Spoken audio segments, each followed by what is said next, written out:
What the heck? Why wasn't my music playing? I don't even understand. I left the music playing when I went upstairs to use the bathroom and to like do a couple other things.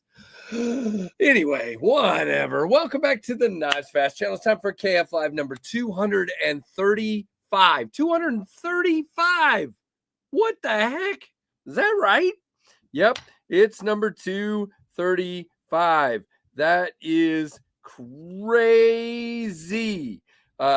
Just insane. So we're gonna start off and we're gonna chat for a little bit here, and then we're gonna bring our buddy Ben Belulin from Jack Wolf Knives on for the evening, and we're gonna have some fun talking about the new Jack Wolf Scuffle that will drop on Friday. So let's do that and let's get going. How is everybody doing? And I'm sorry there was no music. There are 42 people here, so let's see who's here. Tegan's here. Jim Miller, channel member and moderator, is here. Mick Ranger, what's up? What's up? What's up? What's up? What's up? Anassa, what is going on? It's a government shutdown. Oh no. Good to see you. Hello, Jason Beecher, by the way. Thanks to all the channel members for being here. Hey, James Alton, speaking of channel members. Hello, Uncle Cow. Hello, hey, it's the Johnsons. Hey, Gene, hey, Freak Show. Good to see you. Hey, Brian White, another channel member. And there is Michael Chavez. Hey, Dan Kinman. Good to see you. Hey, Wayne Samardzich. Hey, Wolf Style, channel member. And also Marco, channel member. Good to see you. Robert Willoughby, Sonny Robinson, channel member. Appreciate you. Dylan Mallory, channel member. Good to see you, my friend. Oh, boy, everybody is here. All the cool kids. Tim B, channel member. And moderator. Good to have you here as well, Mr. Tim. Kind of mixing up my stuff here, my lemon. It's all the lemons at the bottom. You can even see it. It looks like a cloud of lemon down there. I need to buy lemons. Lemon water is so good. This is actually lemon Perrier. Okay, fine. Mineral, sparkling mineral garbage. Hello. That's exactly what I'm wearing, Brian White. This is the new, here we go. Take this off. This is the new Tempest Knives trucker hat. These just came in Saturday night, and I will put them up fairly soon. I don't know when yet. Richardson 112 trucker hats. We also have, for those that missed them, we have Richardson 112 Tempest hats and auto whatever these are called, dad hats with Knives Fast. So these will be going up fairly soon. Hey, Fred the Lug, good to see you. But yeah, that's what I'm wearing tonight for sure, is the new Tempest Richardson 112.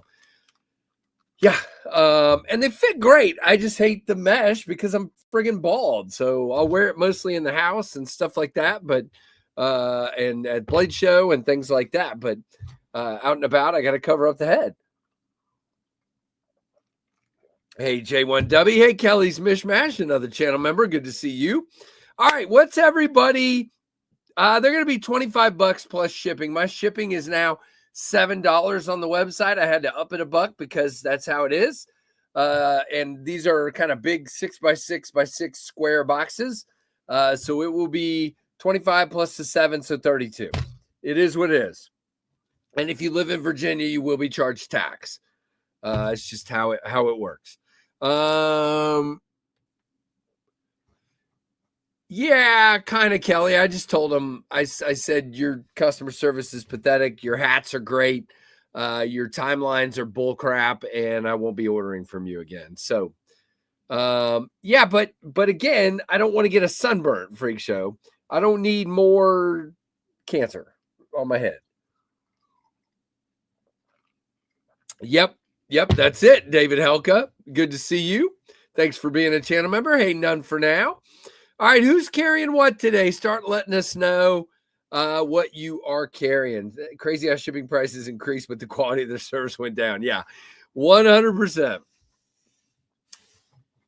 Yeah, it's insane, Dylan. It's gone bonkers. If you buy a knife and a hat, can you skip one of the shipping charges? Sure. I mean, if hats are still here, when there are knives available. There's no knives available right now. And to be very frank and honest, because of, and I'm going to leave politics out of it, even though I don't want to right now, because of what's happening with the tariffs. I think we're going to be a little delayed on the tornadoes at this point. I'm watching what's happening with Devo on their latest knife. I'm watching what happened with the Tri-Stash. The Tri-Stash got delayed by almost a month because of shipping issues due to the tariffs. And I'm just like rolling my eyes because small businesses have a hard enough time as it is without friggin' tariffs ruining it. But that's just me. Say that louder. This dang hardhead doesn't like to wear sunscreen. Shoot. I've had the skin cancer once and we're not doing it again if I can help it. They about dug into my brain getting that out of there. It was so deep. Blue Tempest Microjet, Blue Civivi Buster FG for Goondocks. Nice. Busty Porcupine and an Emissary D3AA flashlight for Wolf Style, channel member. And by the way, thank you. Jim Miller, Kubi Ruckus, Devo Nip Light, Aries EDC Thorn, all of that in blue. Thank you, Jim, for being a member. And so is Kevin Smith. Thank you, sir. Carried the Thunderhead Downdraft and a Finch Nocturnal. Love these carries. Very cool to have a bunch of Tempest stuff. And James Alton, channel member, K-Bar Dozier Folder, Rough Rider Half Hawk. Nice, sir. I'll talk to you offline, Tim. If that's cool, I would rather do that if that's good. It's not my business, so I don't want to like blast it. They're just delayed. There's a delay in getting the knives here. It's that simple. But yep, today I have my Vampire Jack Fixed Blade Jack Wolf and my Vampire Jack Slip Joint Dark Matter Red. Nice, Tom. Very cool. It's not just you. You're right, Backcountry Dave. Thanks for being a member. And Angry Tom as well. All right. Yeah, it's a serious cluster. Paperwork is confused. Yeah, exactly. None of it makes any sense. Vosteed Mini Nightshade for Wayne Samardzich. Good to see you. Supercell and a Microjet for Kevin C. Nice, sir. Way to represent Tempest. Same with our friend Mick Ranger with the Microjet and Ultimate Orlock. Nice, dude. And an Olight i3T and a Leatherman Wave. Nice, Mick. Thank you for sharing. Flattened pocket clips. Hey, Blaze, welcome. At least you're not Swiss Watch Company. Yeah, I think I heard some of that from Tim, I believe. Just terrible stuff, man. It's tough. Kaiser Banish, Civivi Quibbit, and an Olight Baton 3 Pro for Robert Willoughby. Robert, good carry, sir. Thanks for being here. Mr. O-Father has an Olight Arkfeld, an Olight Odical B2 pin, a very good knife company, Tradition Junior, Vosteed Raccoon, Rosecraft Overall Creek Farmhand, an Olight Baton 3, and a Junkin Genius Hank. Nice. Thank you, O-Father. And there's Big Jim over at the Sharp Obsession channel. Jim is a channel member. He carried the ZT0512 in my Carta and the Kaiser Madrak in my Carta as well. Very nice. Kelly, channel member with the TKL Piranha, Spyderco Manix Lightweight, and a NAF Slander 2. Bel Air carry all week work trip for Neil Valley. Mr. Channel member himself. Thank you. Fractus, Stout, and Vampire Jack for channel member and moderator Mrs. Freak Show. Been carrying a Microtech NX. Getting used to all the jimping. There you go, Blaze. Thanks for being a member. I have been waiting 2 and 3 weeks parts that are normally available and double. Yeah, exactly. And everybody's going to feel it. Everybody's going to feel it because it's not as simple as this is the problem I have with the tariffs. Okay. And again, I'm not blaming anybody. I know people are trying to do things to help the economy. I get that. But my problem with tariffs is it precludes the fact that somebody like me will suddenly be able to say, you know what, since the prices are higher, I'm going to go to a U.S. manufacturer, make it in the U.S., and it'll be cheaper and I'll be able to sell it and da-da-da. first of all, it's still more expensive even with the tariffs. And second of all, nobody wants to do the work in America. We can't get people to do OEM work. People have been trying for years and they can't get it done. And that's going to happen for Jason getting parts and me getting a part for my car and you getting a part for your lawnmower and you name it. It's just the way it is. Today, I've been playing with the Kaiser Seagull, small and very fidgety. I also have in hand the first Jack Wolf I ever owned, the Tango in Dark Matter Polar DLC. So far, it's nice. Nice, Fred. Yeah, it's a little small for me, dude. It's a little small for me, that one. Hello, my team can only tie the Cowboys. Oh, no. Oh, no. Here we go. It's getting weird. Jetstream Raccoon and Through Night Archer V2 for J1W. Good to have you here, sir. Steve K. What's up, sir? We Banter, Custom Buck 55 and a Pyrotech Tsunami. Very nice. Didn't that have to change names? I don't know. Carrying the VK Anub from Pokilo Blades for our friend Nick Travellini, who is also a channel member and a funny dude. Not picking on me yet, though. So, I mean, it's going to happen. Real Steel Evolution D2 Tanto, North Mountain Chop, Spider Coast Smock for Donald Malinkovich, Tempest Microburst, and a Tucson TS571 for channel member David Helka. Thank you, David. Plenipote, what's up, man?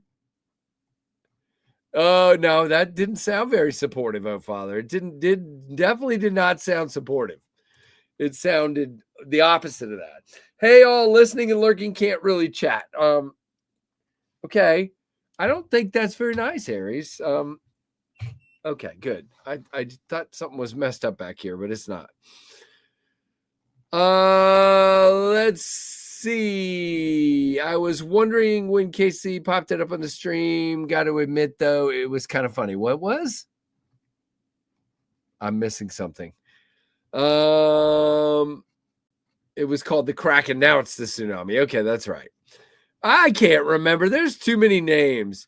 2 blue labels, Chavez knives. Does that count? 229 Street and Tack. Yes, it does. None for now. Very nice.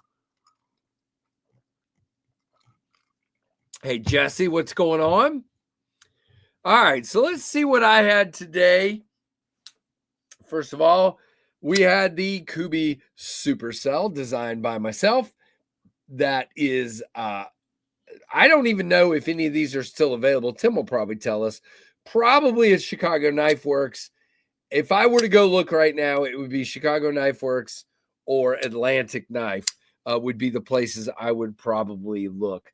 The fact that there's already knives with those names, if there's already knives with the name, I won't be using that name. Come on, focus. Daggone it. There we go. Kubi Blue Thyla. And a blue Bora Bora Bush Rosecraft Beaver Creek Barlow. Dang, Sonny, I can't talk. Sonny's got cool stuff. Kubi, Thyla, and a Rosecraft Beaver Creek Barlow in blue. Very, very cool. Looks terrific, Anthony. I love that knife, man. And it's a good value.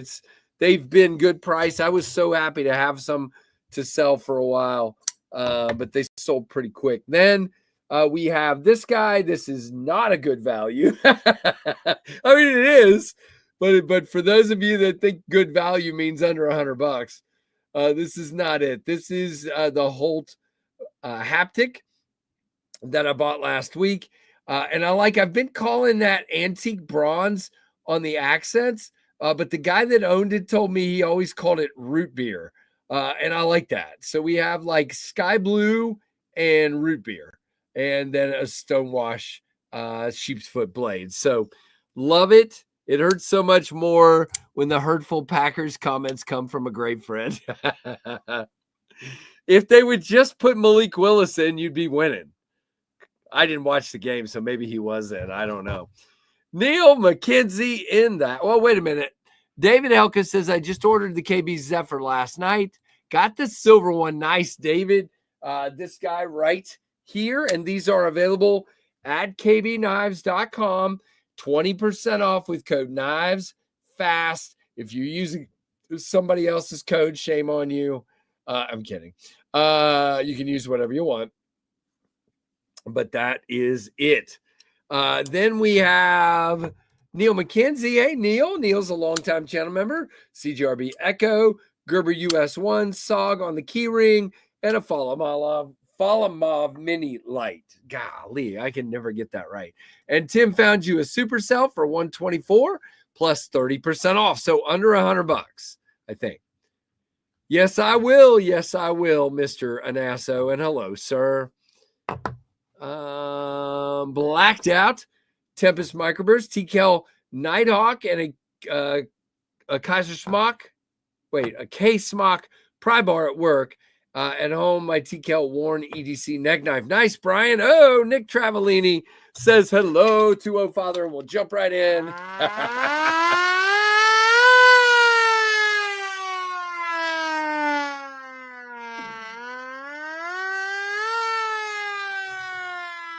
Did we get him? Did we get him? I don't know. We'll find out. Oh, goodness. All right, here is your Daleka salute, Nick. Thank you, my friend. Oops, I'm kind of stabbing you there. That's not good. Oh, Nick. Oh, Nick. Oh, okay, fine. It wouldn't hurt, by the way. What's crazy about the Tengu has a 3.02 blade, just like the Microjet, but feels so much smaller. I guess it will be catch and release. The Benchmade Tengu. Tengu. Interesting, Fred. And then the third knife in the pocket today was a 10th anniversary gift from our friend Tim B, who isn't picking on the Chargers right now, so we're good. But even though we lost to the freaking Giants yesterday, but this is the QSP Jumpin' Jack in Blue Bone. That's the third knife in the pocket today. The Jack Wolf Tango. You're saying Tengu. Tango. I'm like, what is he saying? Okay, got it. Tango. All right. My fault, Fred. Woodfish says my PM2 Warncliffe as usual and a Wave Plus. Finally got a Bodacious that I will be trying out to. Oh, see, I still want a Bodacious, and I want to find some contoured scales, aftermarket scales for one. Because I love the Bodacious. When it came in, I fell in love with that one.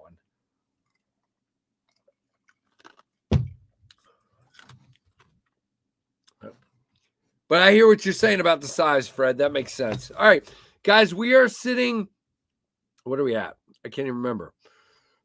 We are sitting at some sort of something. 38,174 subscribers. Things have died.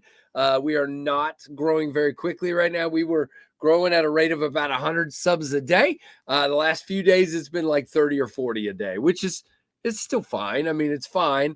We'll see if we can still make it to 40,000 by the end of the year. Who knows? I know, Jim. That's why I want some. When I saw his, I was like, oh, my goodness. Now, my only issue with the Applied Weapons Tech scales, the ones I've had scratch really easily, way more easily than I would like. It's a little, there you go. The Freak Show's got it. They both got it taken care of. Any good, Casey? What is any good? What'd I miss? What's any good? The Bodacious or the scales? I don't know. I don't know what I missed. I hope so. None for now. We'll see. It's really slow right now. It's the siren. I've been doing the siren for a while, man.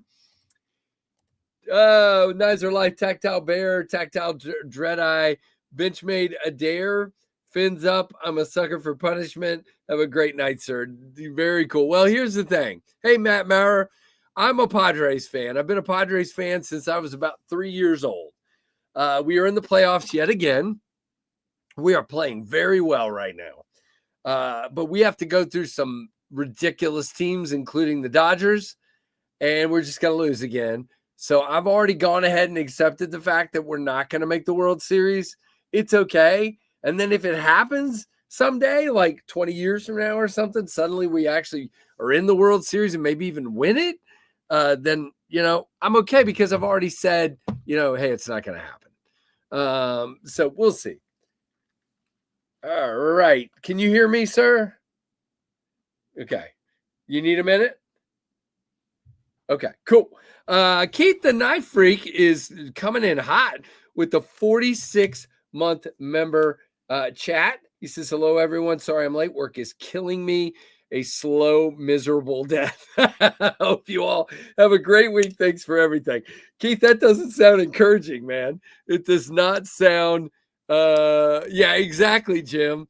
Exactly. But I mean, I've been a Padres fan since I was like, my dad started taking me to Padre games when I was a baby. So my whole freaking life. And it is absolutely painful. But we'll see. You never can tell what's going to happen. All right, ladies and gentlemen, from a hot oven far, far away on the far side of the United States of America, joining us with the most just luscious mullet and the great beard and the great design mind, ladies and Benjamin Belkin. I don't know. That wasn't as good. I got to keep working on it. That's all right. Hello, Ben. What is up, Casey? Let me get that light out of the background. Well, thank you for that lovely introduction. I'm at a loss for words. Yeah, I don't know. I got nothing, dude. I'm running on empty today. It's been one of those days. So it's budget season at work. It's everything else at work. And yeah, it's just crazy. So driving me nuts. But good to have you here, sir. And for those of you that don't know what Scuff Daddy is all about, Right. this, which Ben's no help. I'm just going to leave it there. But anyway, this is the Scuffle, designed by Nick Rogers, also known as Niche Designs. My favorite Niche Designs knife is still the Artisan Ahab. I just absolutely love the shape of that knife. But this one is equally, I mean, I just think, Ben, this is, by the way, I didn't even say the name. This is the Scuffle coming on Friday. And what I like about this, Ben, I'm adamant when I design a knife about trying to have some kind of just cool design element. And the shape of this angry eyeball, basically, is what I keep calling it. The Fuller, it just looks like, this angry bird looking down at you. I don't know. But it looks cool. It is. And the way it is into the actual grind, how it is half split by that, just looks really, really cool and unique to me. It really does. And it's a different, Nick really likes his clip points, but it's a different style of clip point. Yeah, it's inspired from the Bowie knives of the Old West. Definitely. And that's why we call it the Scuffle, because the Bowie's a fighter. Ah, that makes sense. I haven't watched your video yet. Like I said, life is kicking my butt, and it already took my name. So I got nothing right now, man. I am out of touch. So, but obviously we have a titanium bolster with a really interesting shape. In this particular case, Ben, I'm loving your what I'll say restraint on this one. And what I mean by that is I love the satin pivot collar and I love the polished backspacer. I think color would have been cool, but I think especially with the name and the vibe of the knife, I think that's a really cool choice. I do. Yeah, and the Kieranite Black Ice really just begged to have some polished accents. You know what I mean? Because it's kind of got that black, white, smoky swirl going on. And it's just we've done monochromatic kind of like the other way with black blades. Right. So, I have knives here, Ben. Anyway, man, that's a cool set, is it not? Yes, sir. I'll do that one day this week for sure.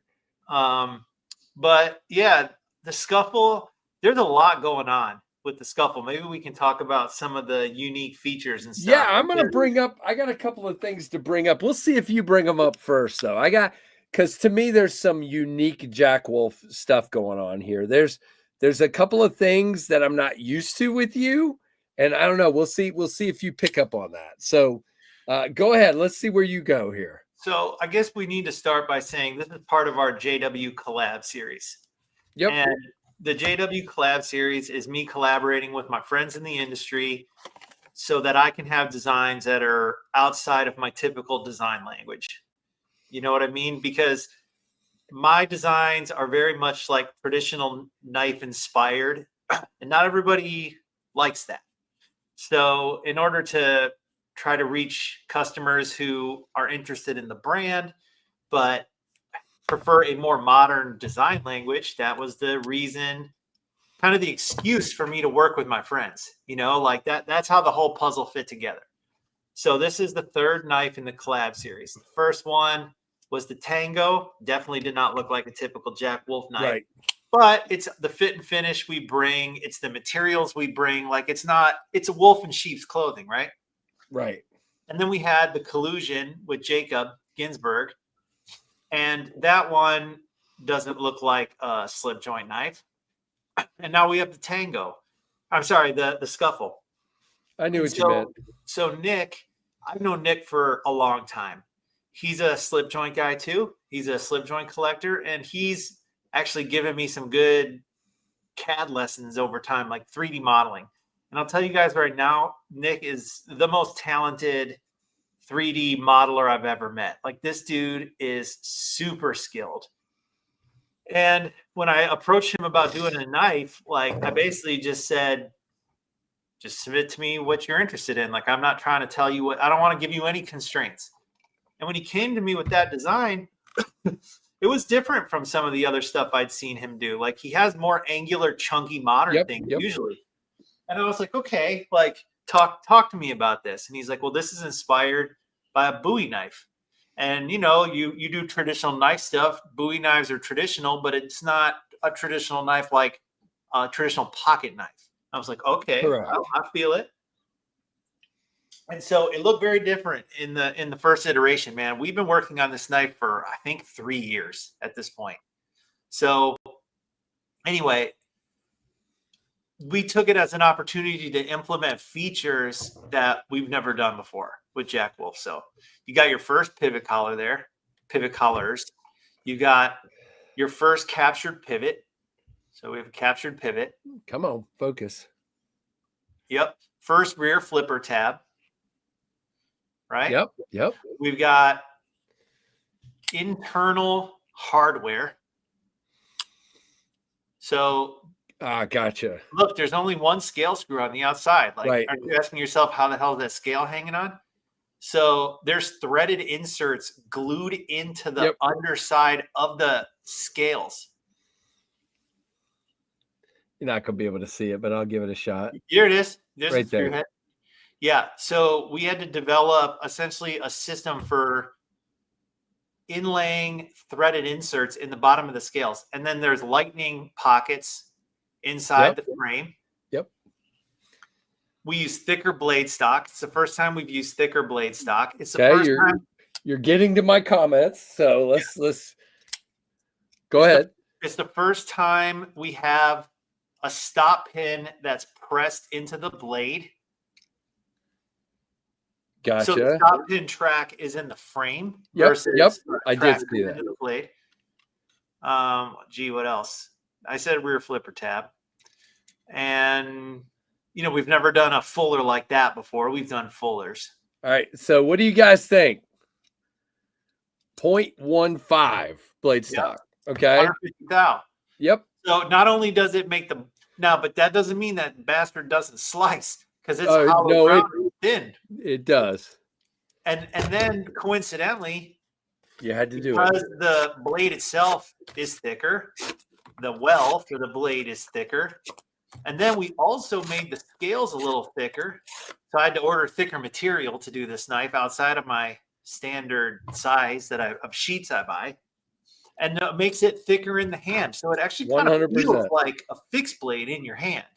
0.587. Yeah, we're usually at 0.45. You're usually at 0.45. So that was the first thing I pointed out in the review, because sometimes, and again, it depends on your hands, but for me, I consider longer fingers. I have longer fingers than a lot of people. Sometimes I have trouble with thinner knives. And in this case, this sucker is really filling my hand.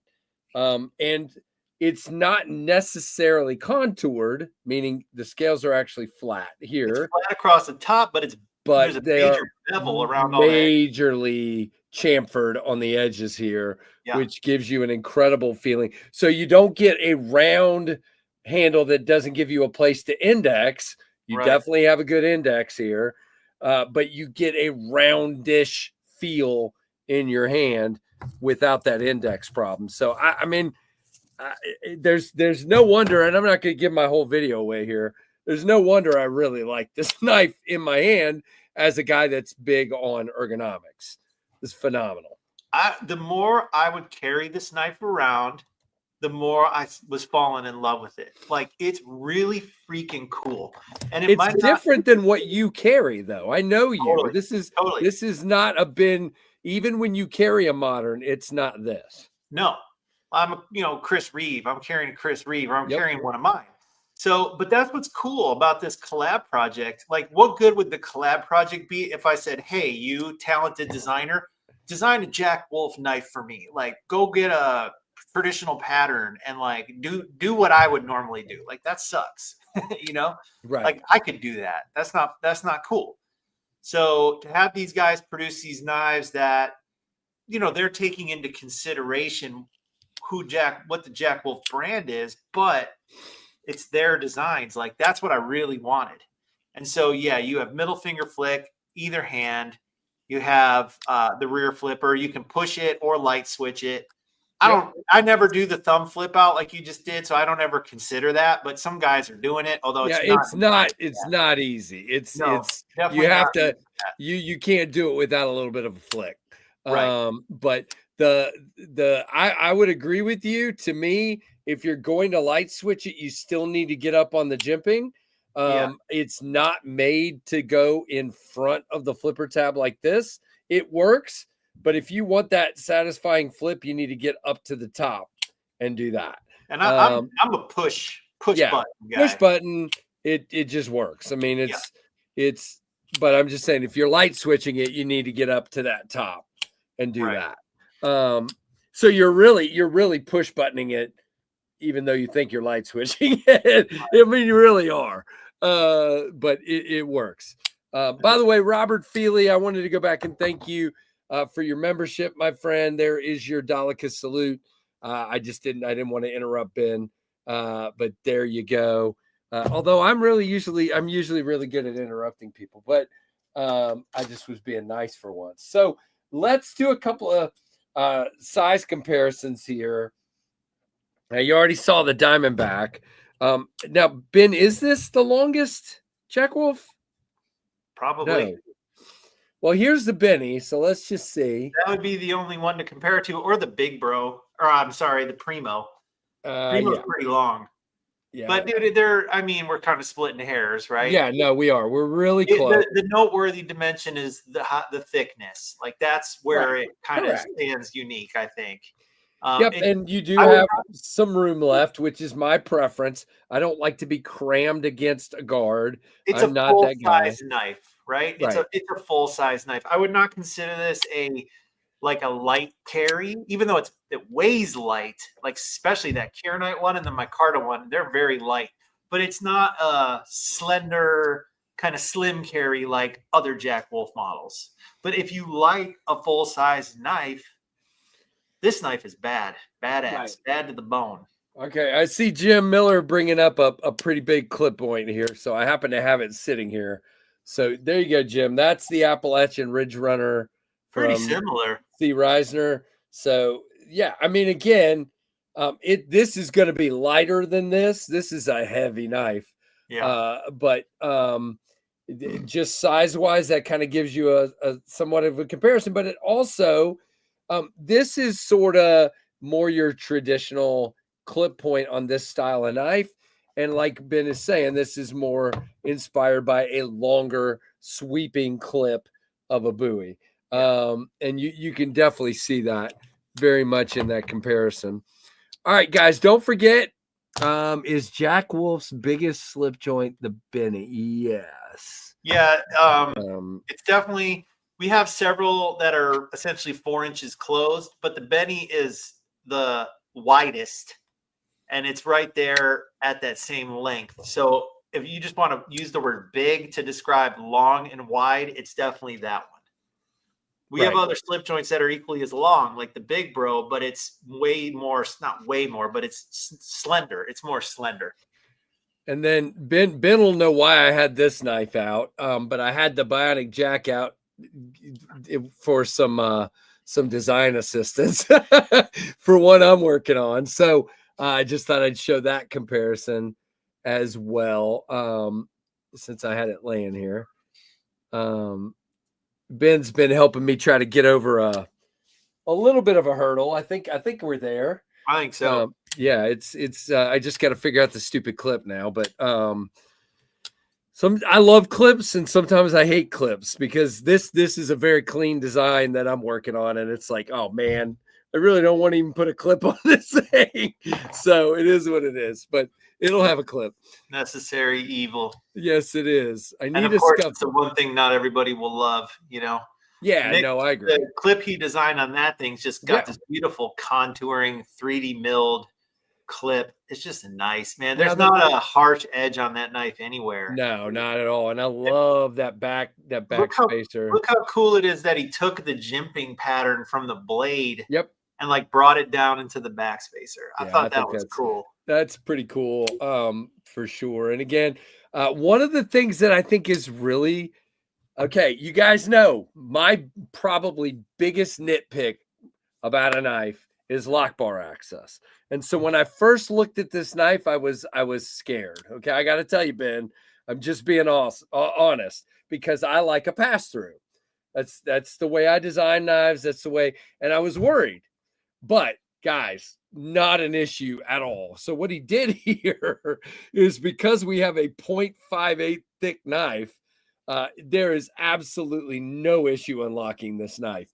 You've got a double chamfer in there on both sides, and my thumb just goes right in there, unlocks that thing, easy peasy. That's the advantage of having thicker stock on your, on your handles and everything. Wider blade well. Yeah, you have. While we're in that area, I want to point out a couple other things that are cool. So the lock bar insert is large, and it actually has the milling for your lock bar. Yes, so I was wondering what I was looking at there because I was trying to figure that out during my video. Yep. If you guys see what he's talking about, he's right here. And so you're saying that whole thing is the insert? Yes. And what's cool about it is it's secured from the inside. So you don't see a screw at all for that. Yeah, there's your detent ball, and then your screws are in there as well. They're in there. There's also, if you take it off, which I wouldn't encourage you to do, but I'll explain it to you. Like on the lock bar itself, there's essentially a post that's milled into the lock bar, and then the lock bar insert indexes on the post and one of the screws, one of the threaded hole for the screw. There's like a shoulder around it, so it's just like, dude, when you start taking that knife apart, you're like, holy crap, this thing is really sophisticated. And then another cool thing is look at the pivot collar from the side. It's exposed. Crazy. Yep. I was looking at that yesterday. I was just to me, that's the chef's kiss right there. Yeah, it's pretty cool. Yep. Now we've only shown this one. We'll go to the website here in a minute and show the rest because somebody doesn't have them with him, but that's okay. Ben needs a layaway plan for us poor people. Well, listen, guys, I don't sell them direct, right? I sell through my authorized dealers. So they've all got, a lot of them have Sezzle, and some of the dealers have Sezzle. Yes. Yeah, they'll take care of you. I think Blake Capone, White Mountain, There's some of those guys that have Sezzle, so lay away, my friend, lay away. Yeah, you can do that, Robert, for sure. They got those paying 4 and paying 5 plans. But yeah, absolutely. Now, you saw me cutting with this guy. That's not an issue. And again, I'm talking about it being thicker, guys, but because the scales are so smooth, it slides in and out of the pocket. Somebody said on my short the other night that the clip looked like it would be terrible in and out of the pocket, and you're just wrong. The ramp is taller. I mean, it's steeper, I guess I would say, than some, but I didn't have any. I have thin cargo pants, not jeans, and it just slid right over them and right back, no problem. Tom, these are $349.99, so $350. There are no codes or anything like that. But if you want to help me out, you can use my link over to C. Reisner Cutlery or somewhere like that, and that'll help the channel. But there's no anything like that. TPK has pay in 4 options through PayPal. There you go. Yeah. There you go. So yeah, they are $350. I'm sorry I didn't mention that earlier. I apologize. There are 2 knives dropping Friday, guys. We've already talked about, Ben, I don't know if I showed you this crazy thing or not. This is the new Finch, but they've made yet another sub brand. This is the Sugar House. Oh, that's not under their Sugar House Knife Syndicate. Sugar House Knife Syndicate. Jackrabbit, and it is a lockback. All the Sugar House are and it's pinned, huh? It is pinned. Interesting. And this is resin. Look at that material. Did QSP make that for them? They're not saying, because they didn't. There's no way QSP pinned that thing. I don't think so. It just says OEM'd in China. That's all it says. I wonder if Roadcraft people to make that. I don't know. That's a great question. Or maybe somebody found the hidden Jack Wolf. No, I'm kidding.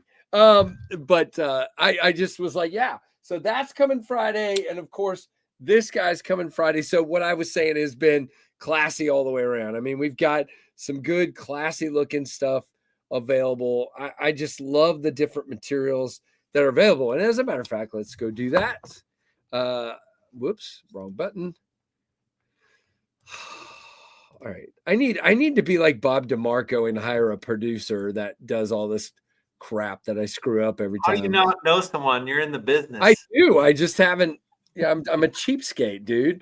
No, you got to get them to work for knives. Yeah, exactly. So this is the first one. Yeah, blow up the picture, bottom right corner. Yeah, we can do that. And all right, so this is green linen micarta, bronze anodized pivot collar. So tell me about this linen right here, dude. I mean, I was going to ask you about the denim, but I've not seen anything that looks like that. Oh, we've used it before. Really? Yeah. I just bought this stuff from maybe Maker's Material Supply or one of the other places because I had to buy. This isn't material that I stock in bulk because I needed thicker sheets for this project. So I had to buy all the stuff a la carte. But that's a stonewash blade with that like amazing twinkly stonewash. It's got a blast and tumbled pivot, blast and tumbled frame, bronze anodized accents. This thing's really, really nice. I mean, I really struggled to not have a version with some kind of micarta mixed with bronze. Like, I just love the way it comes together. Yeah, it's pretty. Hey, freak show. Look, there's a micarta version. It doesn't matter if it's black or blue or green. Like, he can make it black. Bronze. Yeah. There you go. That is really hard to photograph the different colors. Right. That bronze doesn't necessarily look the same in every light, as you know. I have trouble with shooting pictures and trying very hard to make a knife look like it. I tell you which one. I don't know if I've showed you this yet, Ben. I don't think I have, but I recently got whoops, wrong knife. I picked the wrong knife out of my pocket. I recently got this Holt Haptic, and I cannot photograph this thing properly to save my life. It is light blue with like antique bronze. Yeah. Oh, nice. and like you said, with that bronze, it's almost like root beer color, basically. Right. But Yeah, it's brutal. it's so hard to get it. And you can see as I turn the light with this milling, it's totally different. Yeah. And it's like say, and then when you're out in the sun, and now you've got a mirror stonewash blade and that it's like there's no way to shoot this thing and get the picture I'm looking with my eyes. It's like, yeah. So it's the same thing. You're right. It's like it's crazy. I like my card on traditionals. Got your freak show. Keith, I want to stop for a second and say get a tourniquet. And thank you. Better and better. Yeah, thank you for exactly. Thank you for the $2 while you're bleeding to death. So hopefully you're all right, dude. You should probably take care of the wound before you give $2. I'm just saying. And then Waylon jumps in and gives tells us he's been a member for 2 months. Thank you, Waylon, for that. There's your Daleka salute. Appreciate you, dude. All right, so let's go back to the next one now. Let me try to do this the artful way and actually be on the next one when we go over here, if Casey doesn't screw it up. All right, so we're going to skip the black like mine because we've already shown that, and we can come back to it. By the way, these are all the same price, guys. Yeah. In case you're wondering. So there, go ahead, Ben. What do we got here? Looks like crystal tie to me. Crystal tie, the hardest one to photograph. So, yes, crystallized titanium, blurple, pivot collar, scales and backspacer, and pocket clip. This is over the top. Bling daddy. Yeah, it's freaking cool. And I'm just gonna say, guys, and Ben, you don't have to nod. You don't forget what I've told you before. I know we hear from people all the time, Jack Wolfs are too expensive, blah, blah, blah, blah, blah. They're not for everybody. I get that. But I'm telling you right now, based on these materials on some of these, he's eating a little bit of this. These are not all the same price. Okay? 100% needed to charge more for every one of these. Because this knife was more expensive to make, and I have to pay a royalty. Yes. But I'm like, I just don't want to charge more than $350. Like, I look at the big picture. So you guys are getting a deal on these. That's what I have to say. Now, by the way, if some of you guys bought the latest why am I blanking? The Sugar Maple Jack from TPK with the purple crystal tie. These would be an awesome pair. That one and the it's upstairs. My wife stole it. Hey, Casey, scroll down, like close this window and scroll down and play the video. We'll see if it'll play. All right. And go bigger. Let's see. Well, I'm clicking full screen. But it's unavailable. Okay. Hello. There's Ashlyn. You tell him I'm horrible. I didn't make you a bunny. Yeah, she hasn't made a bunny tonight. She's been asleep. I took a nap for the last 2 hours. Well, we got time. You get an hour. Uh-huh. So if anybody wants, after the stream, there's good video presentations of these on the website. Yeah, I'm sure it's hard to see here. It looks okay on my screen, honestly. Yeah, it looks okay. But if you're on a phone, it might be hurting. Yeah, then you might be, but it's beautiful. Everybody's saying hi, Ash. What's up? Yeah, she's been getting up early for work a lot. So she's gonna just doodle something on a notebook paper here. All right. All right. Okay, so let's do the next one. Here we go. Okay, so this is really sweet. So this has a micro mill pattern in it. Yeah. Bronze accents again. I couldn't help but do bronze twice. If it works, it works. What's really cool about this is that detail there, the lock bar relief cut with the fins. Yeah, just looks good. And there's not a sharp edge on it. Very nice. Yep, and guys like a full frame lock. The full frame locks tangos did extremely well. I just never know, like, if I should make full frame locks or not, but people seem to like them. Yep, they do.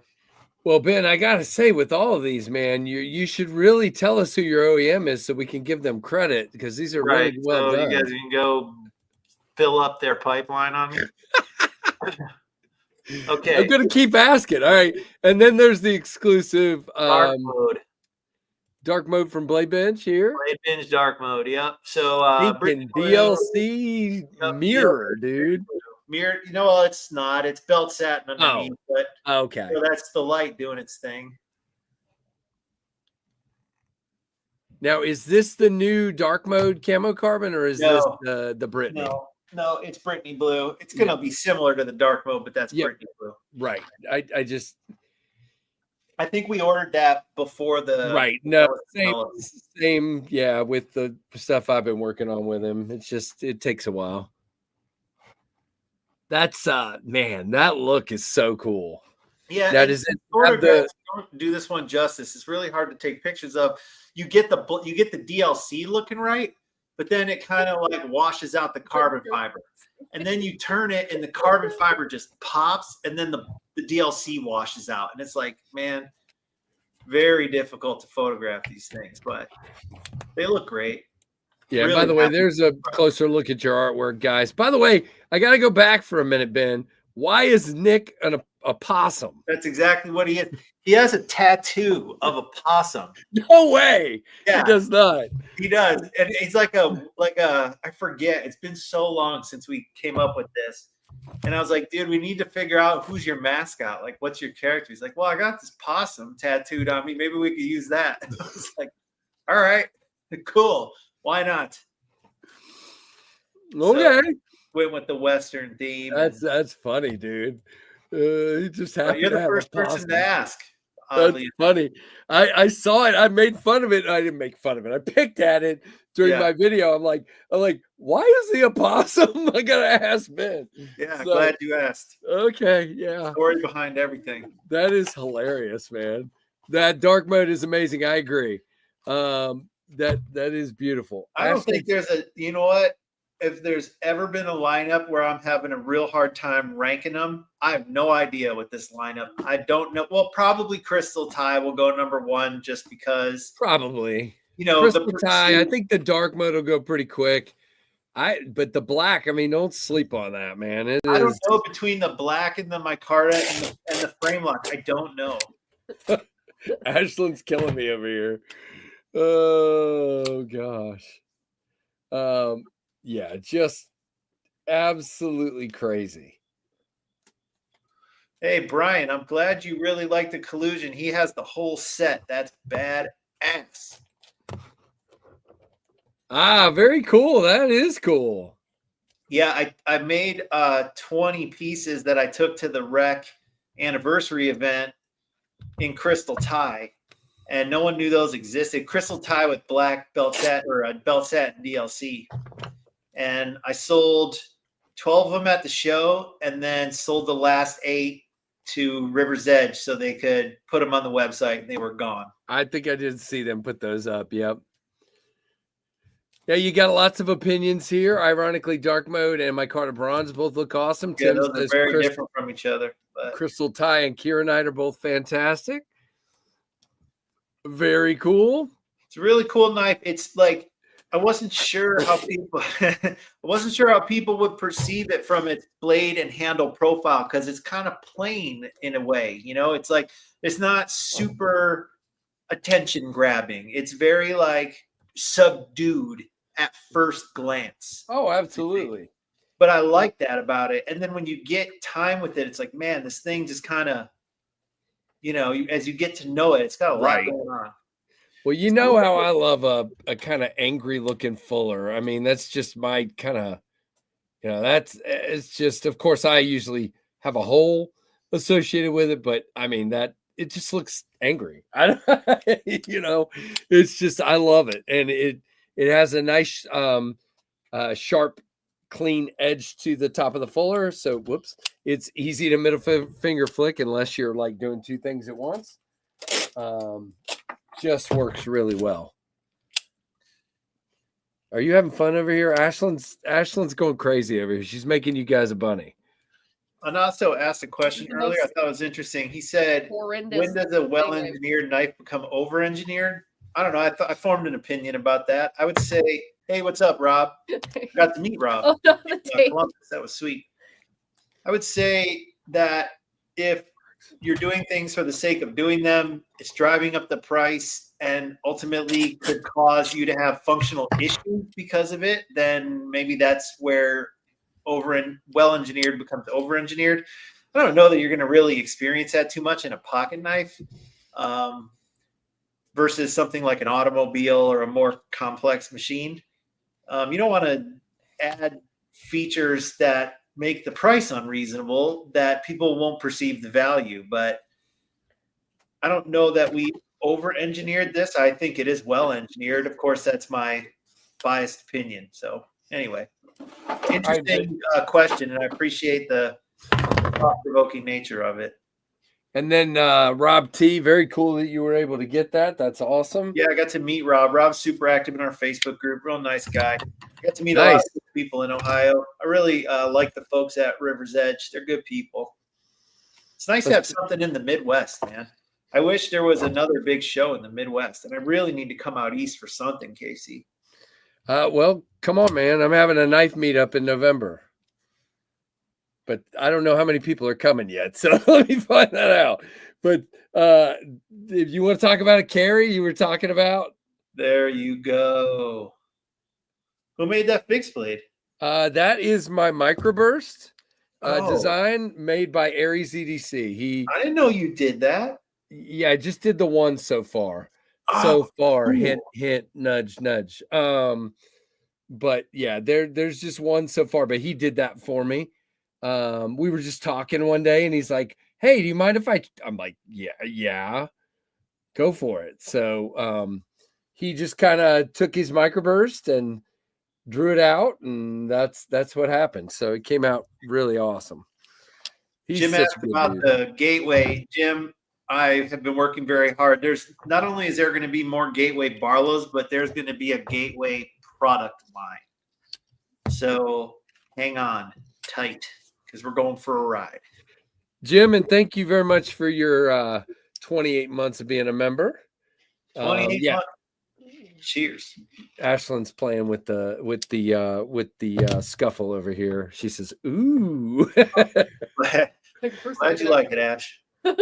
Yeah, she says I can actually open it. She loves flipper tabs, so you've made her happy. So that's the first back flipper on a Jack Wolf.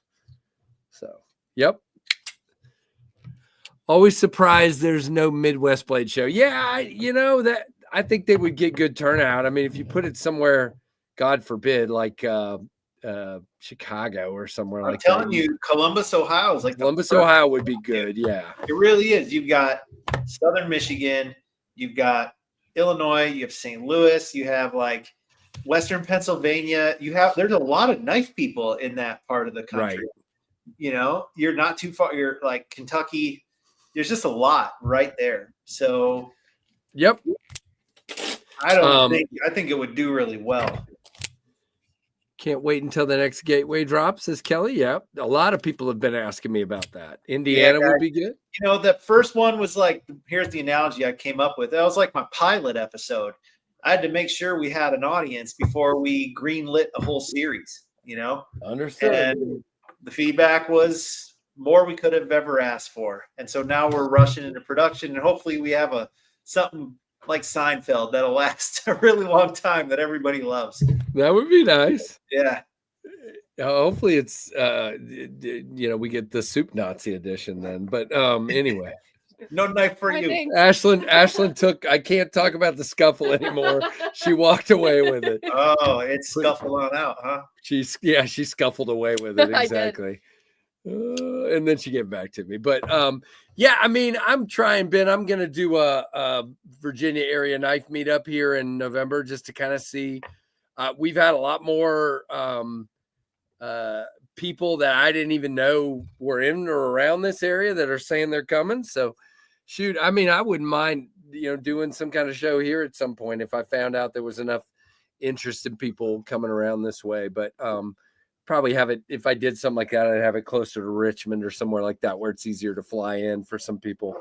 Because to my area, you don't want to even know what you have to do to get to fly where I'm at. You want to be 30 minutes or less from an airport. Right. Really. No, well, there is a commercial airport 10 minutes away from where we're meeting.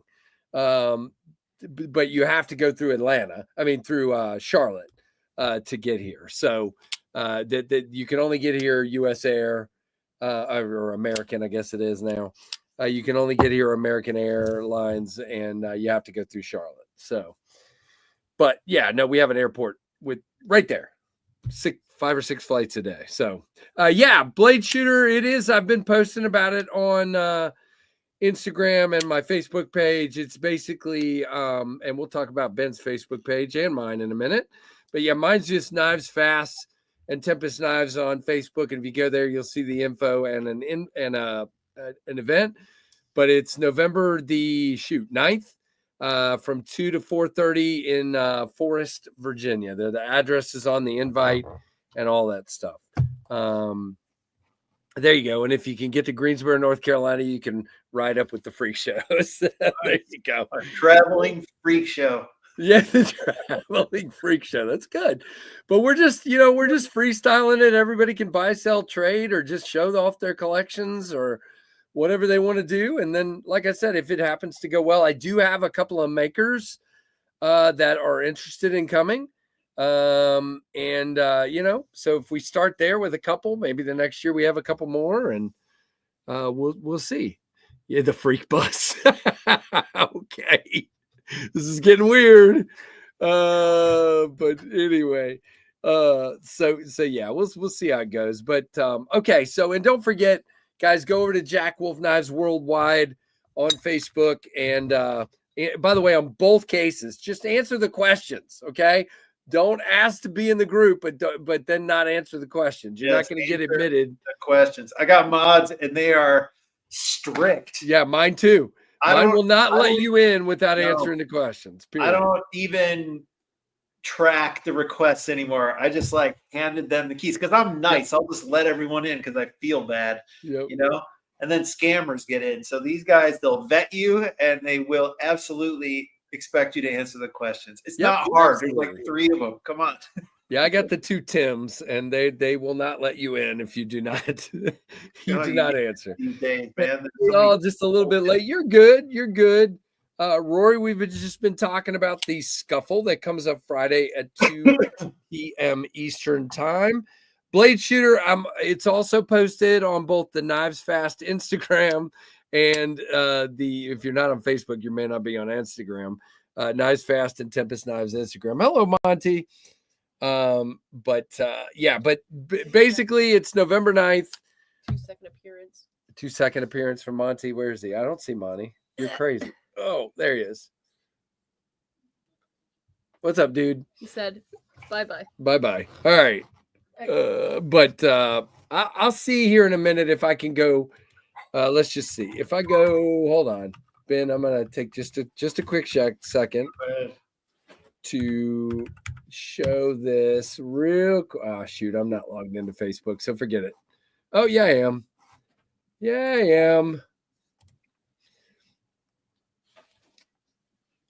I thought. All right, we're not going to waste any more time on that. I'll come back to it if it works. It's not working right now, so we'll not do that. All right. So again, the Scuffle is coming up on Friday at 2 p.m. Eastern in 5 versions. One of those is an exclusive only at Blade Binge shop. By the way, I need to tell you guys that people get confused. There's a link in my description. It's Blade Binge shop, not Blade Binge. Okay. Hey, let's go to their website. Yep. And show people that because you're going to be showing me that because I don't know about that. And I've had a couple people ask me oh, I didn't know Blade Binge sold knives. I'm like, they have retail knives and they have their marketplace. All right. So are we live? Or we got it? Yeah, we do. So made that easy for you.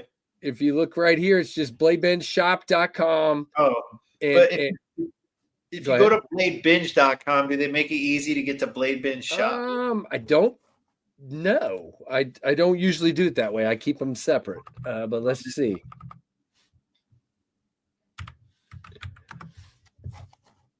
Okay. So if you go to Blade Binge, he apparently find it.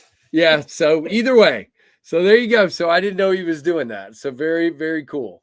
And there that one is, and all the details. So What did it used to be called? NAF swap or something? NAF sale. NAF sale, yeah. Yeah, NAF sale. So Like yep. late binge. It's grown on me, the name. Yeah. I mean, that makes some sense for sure. Yeah. Absolutely. My initials, it works.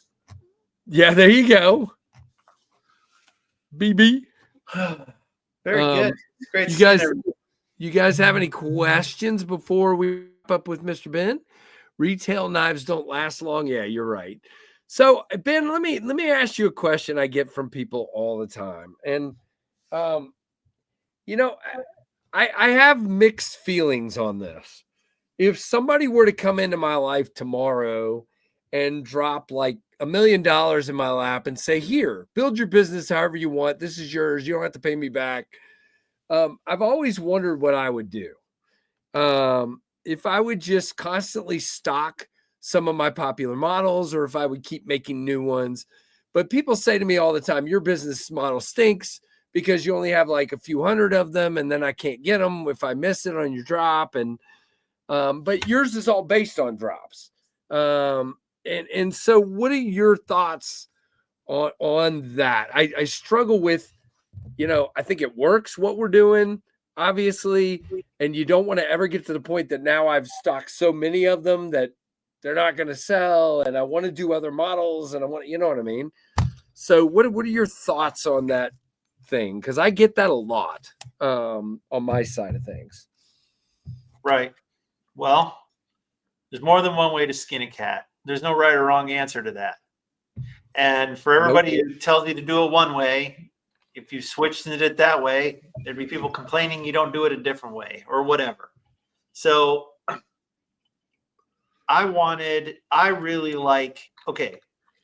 me rephrase this. The whole drive behind what I do is producing knives for collectors, like for guys that collect knives. I don't sell a tool that should always be in stock at your local Ace Hardware. Like I'm selling collector knives. That's exactly right. And so part of collecting knives is the pursuit of the knives and the buy-sell trade in the community, like what we're doing right now, right? Exactly. This is part of it. And with that in mind, and then managing the workflow as a single person and having a third-party factory making the stuff, that's why the drop model made the most sense to me. It wasn't like I just really want to generate this fear of missing out and pull the rug out from everyone and make some people happy and some people pissed off. Like that doesn't really matter to me. No. It's not about. So rather, I can plan batches and I can order them in a timely manner, and then when they come in, I can make them available. And it's like a good way for me to stay focused on. Keep the rhythm going, one release after another. Right. Now, there's other ways to do it. Let's say you just develop, over 5 to 10 years, you develop 5 to 10 models, right? Well, you might wish to keep those in continuous stock and not produce such a large catalog of things. I could see that working. It'd probably be a lot less painful than what I'm doing because I've always got something new coming down the pipeline and I've got to constantly feed new designs into this thing, and it's a lot of work. But the way I do this helps me, as was a one-person team, now a two-person team with Donnie, helps us really manage a lot of work because there's a system. And so as a business person, and it's ultimately this is a business, we have a lot of behind the scenes administration 100%. planning. Like it's an unbelievable amount of work that goes on behind the scenes that we just don't talk about because you guys are more interested in the show, not the production in the back. We want you guys to enjoy the show. And that lets me put on the best show possible for everybody. Yep. So I got 2 comments there from my perspective. Ben, I don't know about you, and I hate showing this because it's embarrassing, but I have a very cluttered mind. This is my book of designs, okay? It is more than half full, and I got stuff I want to share with people. So people keep asking me, when are you going to do another run of, microburst? When are you going to do another pinion run? When are you going to do another this? And I just, I want to keep going with some of the designs that I got in my head, if that makes sense. But I will at some point. Now, the second part of that is, here's another big part of this. Hey, Bluminati, thank you, sir. And thanks for your incredible 39 months of support. Hey, Anasso, I see your question and I will come back to it momentarily. Okay. My next thing is, what people don't understand is, when we're doing this, we're putting our money out there. We're buying handle material. We're paying a manufacturer. Our money's sitting there for months. And in your case, constantly, your money is sitting there like this, out somewhere. Oh yeah, it's churning, dude. Right. So this model to me of the next thing and the next thing and the next thing, generating that excitement towards a sale, makes a lot of sense, because you got to have a way to recoup your money. And, so that's kind of where my perspective of the whole thing is. And what you're saying makes perfect sense as well. All right, let me hit Anassa's question before it goes way off the screen. And Kelly, you're exactly right. People, there's a lot of people that make a lot of smoke that are definitely not the ones that are going to be buying them anyway. You are correct. And I got other things to say. So what do you think, Ben? Tactical karambits, machetes. I mean, well, I don't know. What do you think? Yes, really good question. So, I mean, ultimately, the answer is no. However, practical considerations, right? Like, I have never sold pure weapons. So a karambit, like machete's not a weapon, really. It's a utility, woods tool. But a karambit is a pure weapon. So I'm not against that. I believe strongly in the need for self-defense and the tools associated with it. But, like, are you risking getting your Shopify store shut down with that kind of stuff? Like, your possibly social media accounts? Like, I just don't know the consequences of that. So due diligence required. You start getting into big things like machetes. Well, like, I got to figure out the packaging for that. You're talking major shipping costs, because how big and bulky everything is. Yeah, and so, the logistics behind the whole thing, right? Just everything, like designing a sheath for a machete that isn't just a cheap piece of crap, because so many of them are such garbage. Yes. Super tactical. Like, I like tactical stuff. I'm not opposed to it. It's not my focus. However, that's the point of the collab series, is to have things that are not Jack Wolf design language. So yes, I would consider all those projects. Very cool. And I'll tell you guys something just off the top of my head. I really like making fixed blades. You know why? Nothing goes wrong with a fixed blade. Like, there's no action, there's no detent, there's no bearings. Like, I love selling fixed blades. They're simple. I think the designs are super cool, because you're not having constraints related to the pivot and the action and this and that. It doesn't have to fold. Yep. Like, man, I'll say it. You'll hear me say it now. If I could make my living just selling fixed blades, I'd probably do it, because they're so less painful. I got plenty of them in the book. They're great. I just wish the market was bigger for them, man. Yeah, I agree. I've got really fun. I've got one in the works with a manufacturer. It's a collaboration fixed blade. Oh, Jim, I'll keep making fixed blades, dude. Don't you worry. And they've been doing great. I mean, we've released 3 from the OEM. I've released a couple batches of those LT Wrights. Man, I almost wish I never released those, because I can't get enough of them, and everybody wants one of those things. I would love to have one of those. So yeah, that is really cool. Ben saw one of my fixed blade designs the other day. It's got enough jimping for 10 knives. KC, you know what I thought, dude? If you look at the backspacer on that Scuffle, if you did little pads of jimping, it might break that up a little bit. Yeah, it might. I may do that. Just my 2 cents. I just was looking to make that one look really aggressive. But yeah, it is. You got you can land a plane on that jimping. Justin, great question. I noticed S90V is not on the blade. there's nowhere to put it, and I will not slap it on the primary bevel. We tried. There's just nowhere good to put Couldn't it. you have done it right on that flat spot this way like you do on the slip joints? Yeah, but it just gets too busy, man. Yeah, it does. And at some point you're like, I'm doing it just to do it. Like, if I can't get it to where I like it, then just look it up on the website. Like, you know what it is. Right. It's the same shit I always use. It's cool. There So you go. yes, Justin, I just There you go, couldn't find Justin. a place I like it. Thank you, Justin. And hello, Geo Knife. Good to have you here. We got Hello, lucky on everybody. the Tango where we could tuck it in underneath the lock face on the blade, but no such luck on this one.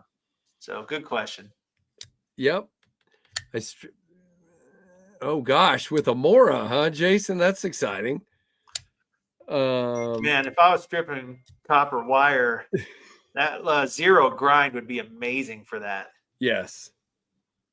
That's a Scandi grind, right? Yes, it is very much. Yep. Those Yeah. things, that would definitely be a lot easier. It would cut into it less and give you better results. Yep. Ripping that stuff off like it was nothing. All right. There's a great question, Tim B. How about, so that's interesting, Tim. Yeah. It's interesting. I have to give that some thought, but I don't know. That's thought provoking. Yeah. Yeah. I mean, my Crazy Dust Devil sold pretty well in that kind of price range. So be interesting to see you do something like that for sure. It was like cutting butter. Exactly, Jason. I bet you. I honestly, my favorite knives for just pure cutting is anything with a zero grind or a Scandi grind. Is that a zero grind? Same thing, right? Yep. Yeah.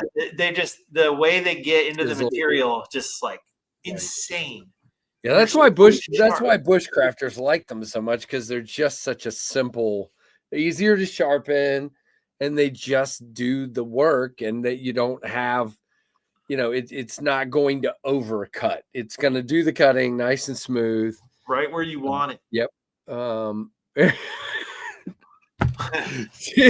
Tim only asked, he's the most interesting question asker in the world. All right, we are gonna wrap this up in a minute and let Ben go. Ben, let's just let's put a little bow on this.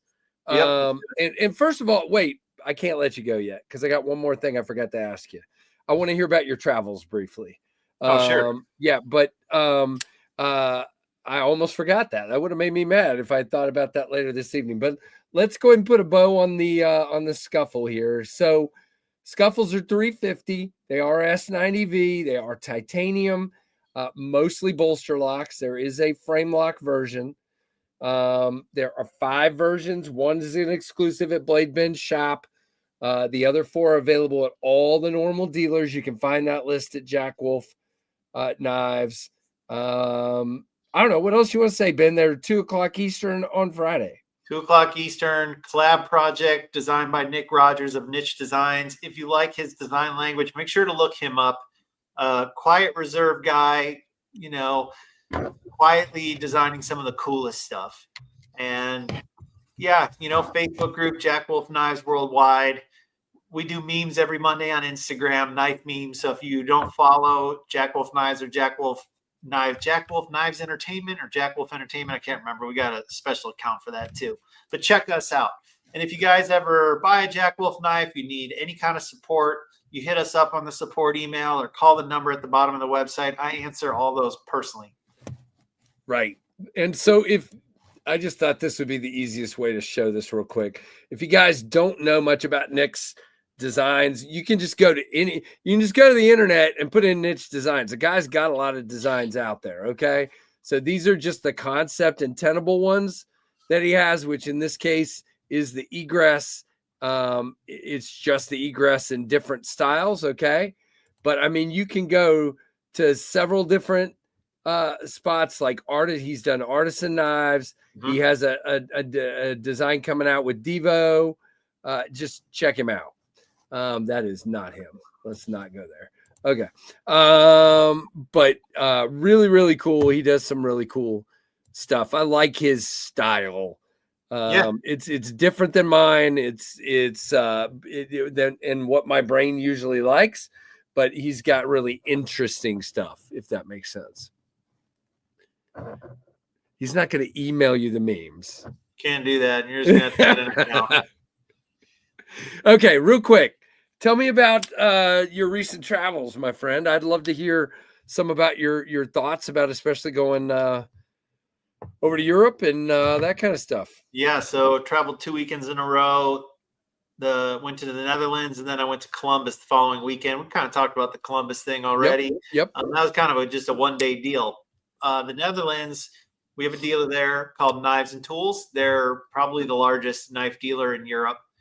They're located in a town called Apeldoorn, which is about an hour in zero traffic outside of Amsterdam. It takes a little longer to get out there in traffic. So town of about 100,000 people, kind of in a forested area, really beautiful. Reminded me of a lot of Michigan, the way the nature looked.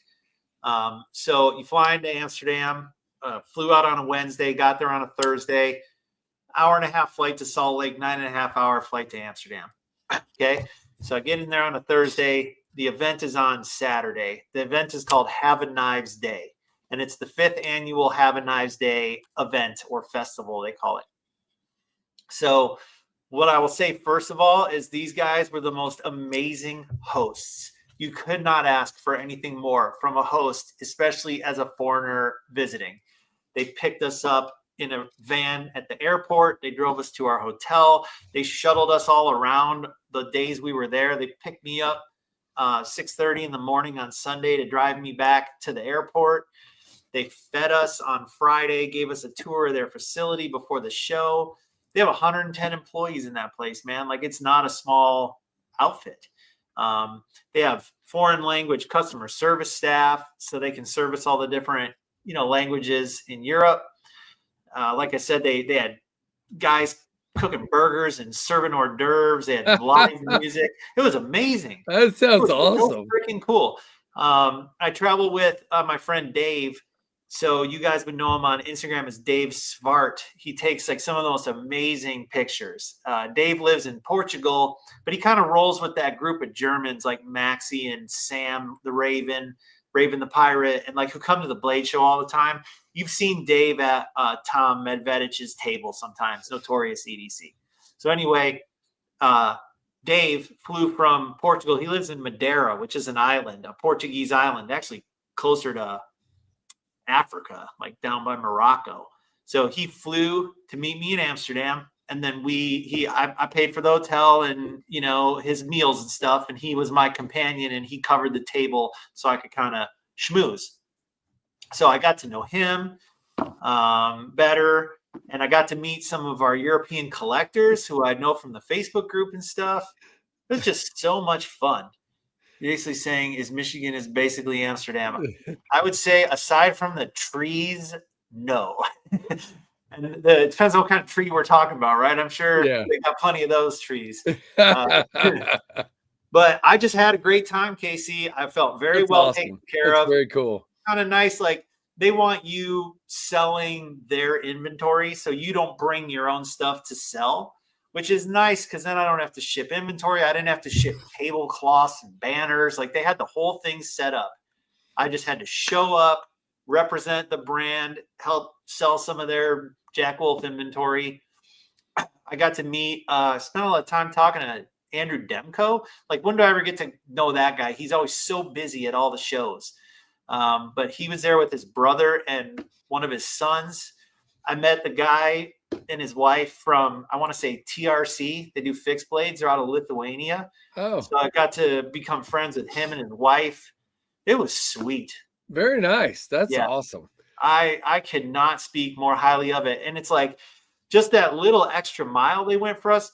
For example, we're on our feet, we're talking, we're doing our thing. They got staff walking around with buckets of ice water. Just hey, you want some water? You need some water? Hey, you need some coffee? They'd go run and make you an espresso. They had an espresso machine. The CEO was the barista just pumping out espresso and coffee the whole time, dude. That's awesome. It was really, really fun. That sounds really cool. Yeah. That's people. That's the thing that we talk about all the time. I mean, again, we're here to talk about selling this thing and all that, but the people are what make this fun. And 100%. that's what the Blade show, that's what my little meetup is going to be about. That's what Blade shows and all that stuff. That's why I've talked myself into, I'm not going to be able to make it to Blade West, but I'm coming to Texas this year or next year, I guess. Just trying to do more of these and get out there. And it's about the people, man. It's I'm sure he did, so I'm sure he did. Been told the scenery. Now, my eldest son, I don't know if I told you this, Ben, he's in TV now with me, and he was at the time too, but he worked, there's a archery manufacturer in my town that makes sights and releases for competition archery. Cool. And so my son was their video guy for a year and a half, 2 years. And so he went twice to the World Championships in Netherlands. Oh, cool. And so he talks about that place the same way you are. It's just everybody was so friendly, and so, it just was, they're all trying to take care of you and everything else. And so I wasn't too surprised by what you had to say. And they all speak English, and of course they speak Right. Dutch, and many of them also speak German. And I'll tell you what, the stereotype is that the Dutch people are tall. That is true. That is absolutely true. It's like, holy crap, the concentration of tall men and women in this place is alarmingly crazy. Like, where the hell did all these tall people come from? It's nuts. Their average height for a male has to be at 6 feet. That's definitely higher than the average here, for sure. Oh, you notice it immediately, and you really notice it with the women, because you see taller dudes, whatever. Right. But you don't typically see 5, 10, 6 foot tall women a lot. Yeah, Jim, you ain't gonna hear me complain, dude. But it's just, I can't speak highly enough of the organizers, of the brands I've met there. And if someone here travels internationally or looking for a reason, I don't think you'd have a bad time. Obviously, it's a long way to go, but if you're in Europe, you're watching this, and you could take a hop, skip, and a jump on one of those budget airlines they have in Europe. Come hang out. That's awesome. Very cool. I didn't want to let you go without asking that, because it did look like, I saw some of your stuff and I saw some of Ben from NAF's stuff. I thought it was hilarious that they made a version of his knife called the Niederlander. Niederlander, yeah, made out of like clogwood. It looks so funny, man. Yeah. But it just looked like a lot of fun, so I definitely had to ask, because it does. I mean, this hobby kind of transcends countries and everything else, so it's really cool to see people from all different walks of life that do all kinds of different things and live in all kinds of different places, getting together to just have fun with this stuff. It's for every one person either in the business or in the community I either meet or engage with online that I seem to not like, there's like 500 people I've met that I would take my shirt right off my back and give them without them even asking. Oh, you're cold, here you go. Like, the amount of quality human beings that are tied to this whole thing is really what it's all about. You're absolutely right. And that's the thing. And I've said this to you before, and I'm not pumping you up or anything, but look, I came to your table at Blade Show, whatever year that was, 21. And you had some cool knives. But you engaged me. You were you were friendly and kind, and you were showing me stuff. You didn't know who I was, and whatever. And I was like, dude, I gotta go back, because we were just talking. I wasn't even doing a video that time, and I'm like, I gotta go back and do a video with this guy. It just felt like exactly that. When you engage with somebody and you feel like they're friendly, and that's the majority of the people. Absolutely. There are some that you'll learn, that's like you go to their booth and they don't want you there, and it's okay. That's their thing, and they don't need you, and they've got bigger fish on the other line, and that's great. But Ben treated me like royalty, and we've been friends ever since. So it's I keep meeting people like that, guys like you. I've said it before and I'll say it again. I think it's rooted okay, the knives are what tie us all together. But what I really think it is that it's the craft and the art and the appreciation for this human thing, this like thing that comes from our emotional place, like our hearts, right? Like the Right. designs, the use of these things, like it's something that good people will share in common. So it's like, if you're not into knives, you probably won't get us, you Right. know?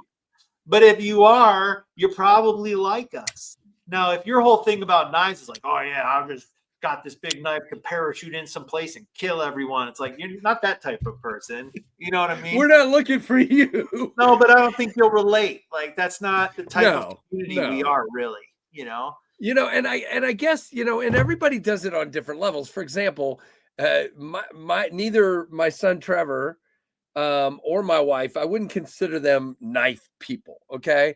Scarlett actually has a better collection than a lot of people, but her collection is exactly what you just said. It's art.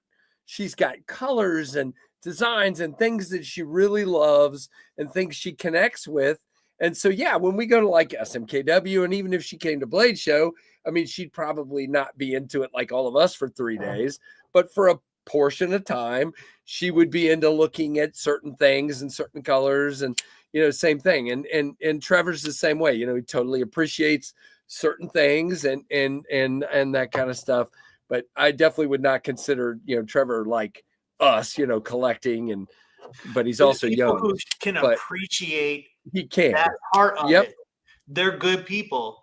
They're the same people who would appreciate the hard work that went into like handcrafted leather or a painting, or people who would really appreciate the work a musician does. Like, these are people you will relate to and who are usually good people, and it's not like some corporate environment where people just looking for a paycheck and you don't ever know nothing about them, and you have nothing in common 100%. with them. It's just like, it's really the biggest blessing for me is not only be able to do this every day, but to do it with people I genuinely like, and to keep meeting more people I genuinely like. What a blessing. That's well said. And by the way, Jim Miller will tell you, if you come to either the Jack Wolf booth or the Tempest table at Blade Show, it's a party. It's like having fun, man. We're just enjoying. Everybody's just having a good time. And I'll tell you, Ben, I went out last year to Kershaw, to their factory, and it was the same exact way. These are just legitimately good people, like you said, making a craft, making something really cool, and they're passionate about it, and we all connected. I've still a couple of the designers there. We chat all the time. They're just really good people. If I'm being honest, I mean, I know most of you probably don't know this, but I'm actually a pretty reserved dude. I know I don't seem that way on here, but for some reason, when it comes to this hobby, I'm able to come out of my shell, and I'm able, I'm actually a fairly reserved. I'm not quiet. Don't mistake it for that. I'm not quiet, but I'm more reserved when it comes to meeting people. But at Blade Show and these kind of things, it's not a problem for me whatsoever. It's just a different group of people. Yeah. It's a good group of people, man. All right. Well, I kept you on here longer than I planned, and I appreciate that. I like hearing the stories, and not just, the knives are great, and I hope you sell every stinking one of them really, really quickly and do a good, do good business. I want to sell them so I can do it again. Do another one. That's what it's really about. Obviously I have to provide for my family. That's why we all work. I said reserved, not preserved. Come on, man. I work with this guy, so he can make fun of me. So it's all good. Well, I'll see y'all later. All right, Benny, have a good one. Go get some food, dude. And I thank you for coming on again. We'll have you on another time for sure. Take it easy. All right, bye-bye. All right, guys. We're gonna move toward the giveaway because it's already 8:20 or 9:20, whatever it is. Oh my gosh, I'm dropping crap. So I'm gonna take these headsets off, because I don't need it anymore. Yeah, good luck with the drop for sure, absolutely. And I will let you guys know when these hats are gonna go live.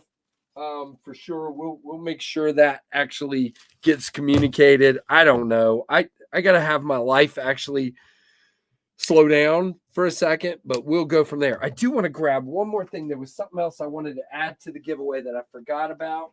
So I'm going to do that. I'm sure you guys are okay with me adding to the giveaway. All right, so we're ready now. So let's, what time is it? It is 9:21. All right, I'm going to try to breeze through what we're giving away here, and then we will set this up. So first things first, we have a Tim B. Tool Along sailboat. Thank you, Tim. I still got a ton of these left. Wow. 196, 96 people in here. I don't know how many likes we have. Hopefully we're close to 100. That would be nice. Second thing we have is, let's see. I laid out a bunch of stuff from Kelly here. Let's do two things from Kelly tonight. We're going to do the red, white, and blue paracord bracelet and the pink, whatever you call this, keychain. Wow. What is this thing called? Monkey fist. Gee whiz. Okay. We also have a really cool, one of my favorites that I've seen lately, P&W Funworks pen carved out of wood here. That is cool. Thank you, Josh, for sending that out. Thank you, Kelly, for sending yours out. Nicest people out there. And then we have a huge, where did the bunny go? Are you kidding? Did I lose? Did I already put it? Uh-oh. Did I literally lose the bunny? Tonight's bunny. It was sitting right here. Did I knock it over when I was taking off my headset? Hold on, guys. We got a problem. Not there. Not there. Is it under the keyboard? No. Did it get shoved over here? Hang on, guys. We're going to find the bunny. This is important. Ashlyn took her. There it is. Okay. Golly. I'm losing it. All right. So we have the Killer Bunny tonight, number 196. She doodled this really quickly. She apologized that it's sloppy, but it's okay. It's Killer Bunny, number 196. We have Butter Knives Fast, signed by Trev, number 225. And we have a big pile of swag, including there's a Robert Casey sticker in there. There's all the Knives Fast Tempest and everything else. There's Big Red. There's Oh Father. There's Twisted Sis and Bluminati Ninja. There's Pins and Pin Blades. There's Sharp Obsession Big Jim. There's Lefty EDC. There's Kelly's Mishmash. There's everything and more in here. There is a ton. Thanks to everyone who sends that stuff along. You don't even know how much I appreciate you. I appreciate you very, very much. All of you. Anybody who's here to support this channel in any way, I appreciate you. All right. So there's that. And then we have this. I don't know why I added this. I guess I'm being real nice to you guys tonight. I think it was Titanium Justin said earlier today that I have the best giveaway, so I felt like the pressure was ratcheted up a little bit. I'm kidding.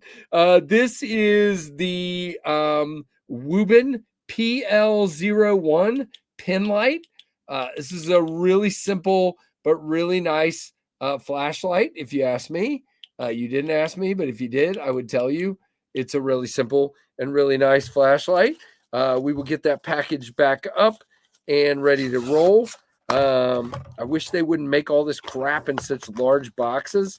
It just makes it harder to ship. I'm going to unscrew this just slightly so it doesn't try to turn on in shipment. Okay. Put that right in there. So I will send that to you, whoever wins for sure. And then we have not odd. I don't know what that says there. I'm now blinded. You're welcome. You're welcome. It's my job. Pick me and save on shipping. I did that a couple weeks ago. Sean Schroyer won, and he works with me too. I'd be fine with that. All right. So we have the CJRB Lyrid in green G10. The Lyrid in green G10 and ARRPM 9. Lyrid is a sheepy blade, a sheep's foot blade. Okay.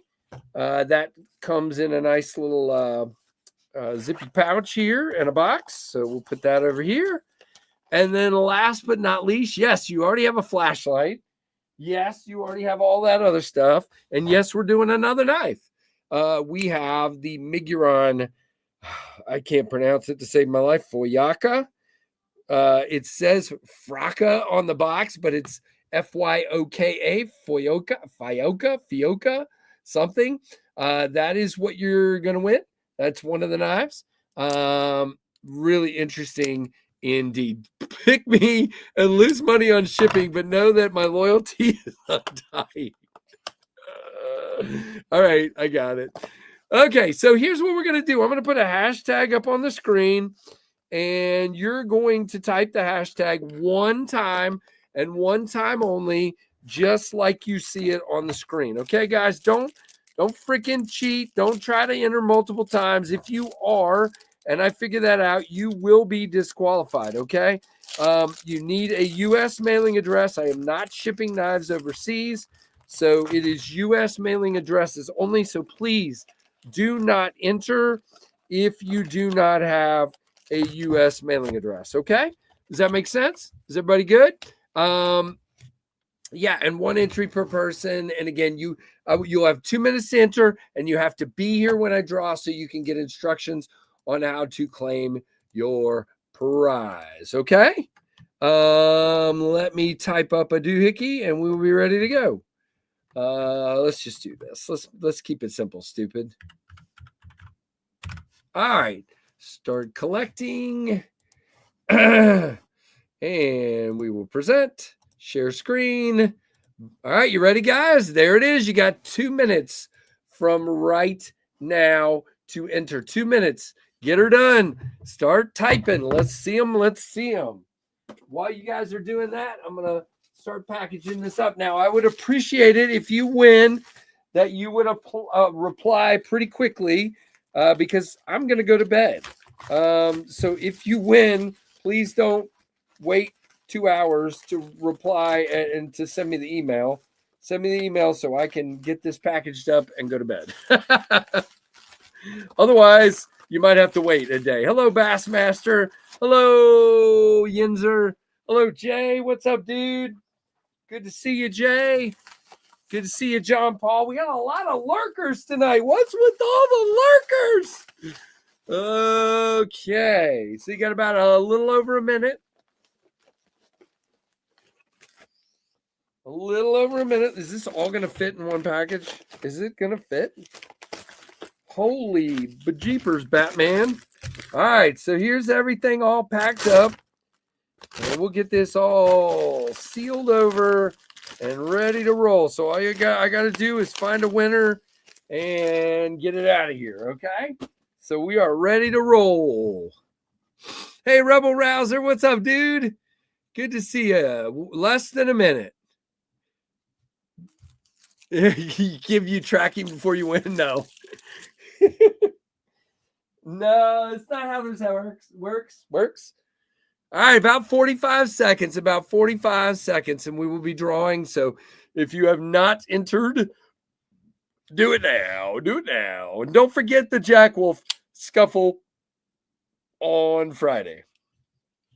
Matter of fact, guys, I think that carry I was showing off earlier to Ben, I think that's going to be my carry tomorrow. I'm just going to put it out now because it'll just make it easier on me to remember. That's going to be my carry tomorrow. Yep. All set. So we got it. All right. 30 seconds. Actually, more like 20, but that's close enough. All right. 15. If you do, oh, Father, you'll have to rewind the video. 10, 9, 8, 7, 6, 5, 4, 3, 2, 1. Oh, boy, 84 entries. Let's see who our winner is going to be with the magic doohickey. It is B for Baron, B for please reply in the chat and let me know you are here. Is he here? Beefer, where are you, my friend? B for Baron. There he is. Oh, there he goes. All right. He flew off my screen in like 2 seconds, but I saw him. He's here. There he is. Okay. You're good. Beefer, send me an email, knivesfast@gmail.com. You are our winner. Please send me an email. Give me your screen name, Beefer Baron. Give me your real name, your address, and a screenshot of your YouTube login page, like, your homepage on YouTube. It'll show your name and all that stuff. So, yep, screenshot, name, channel name, and address, and I will get this sent off to you. Lots of cool stuff. So, hope you enjoy it, and thanks for being here. And thanks to each and every one of you. Like I said, I don't have enough knives around here to send you all one. If I did, I would need help with shipping, but we would try to figure it out. But I don't. So it is what it is. Mike, have a good one, man. Hey, Ramses, have a good one as well. All right. So Beefer is our winner. Congrats to you, sir. Congrats. Very, very, very nice. Yeah, I mean, maybe that's why I'm not getting any views in NASA, because you stopped commenting every day. That's what's happening. Great stream. Thank you, Big Jim. Appreciate you, brother. All right.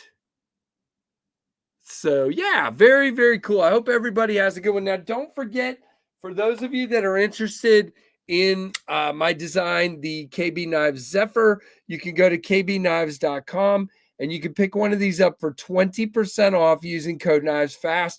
20% off. Okay. Very, very, very cool. All right. Let's read through our super chats and everything from tonight, and then we will wrap this up. All right. First things first, Jay knocked it out of the park. Nick knocked it out of the park. Why did I say Jay? Nick knocked it out of the park right away with the $10 "Oh Father, knock him in the head" chat. Keith the Knife Freak with the 46 months. Robert Feely with the 21 months. Then Keith had to pay $2 to tell us he cut himself. Has anybody heard from Keith since then? Is he okay? Waylon, member for 2 months. Thank you. Jim Miller, member for 28 months. Bluminati, member for 39 months. And, of course, Titanium Justin with the $5 super chat. Thanks to each and every one of you. I appreciate you very, very, very much. You guys are so kind to me and always have been. He just said he's okay. Okay, good. I'm just saying. I was worried about Keith. I don't know.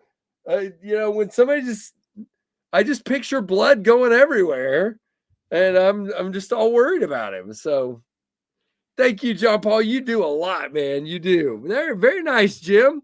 I'll send you my knives to sharpen.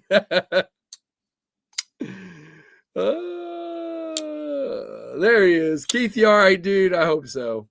Just a flesh. It's but a flesh wound. All right, I see you, B for Baron. Thank you very much. I appreciate that. But I hope everybody has a great rest of your evening.